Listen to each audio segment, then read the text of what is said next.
Hi friends, ఈరోజు నేను paneer boot చేస్తున్నాను. మీరు ఎప్పుడైనా తిన్నారా?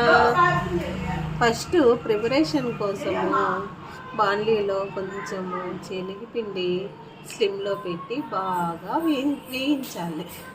కలర్ మారేంత వరకు వేయించిన తర్వాత ఆ శనగపిండిని పక్కన తీసేసి శనగపిండి, పెరుగు, ఉప్పు, కారం, ధనియాల పొడి, గరం మసాలా అన్నీ మిక్స్ చేసుకోవాలి.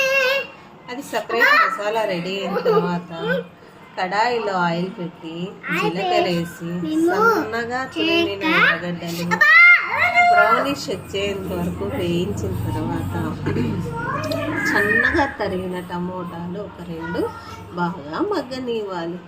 మగ్గిన తర్వాత మనం కలుపుకున్న శనగపిండి, ఉప్పు, కారం మిక్స్ చేసి బాగా వేయించిన తర్వాత మనకి ఎన్ని నీళ్ళు కావాలో అన్ని నీళ్ళు పోసుకొని సరిపడినంత ఉప్పు, కారం చూసుకోవాలి.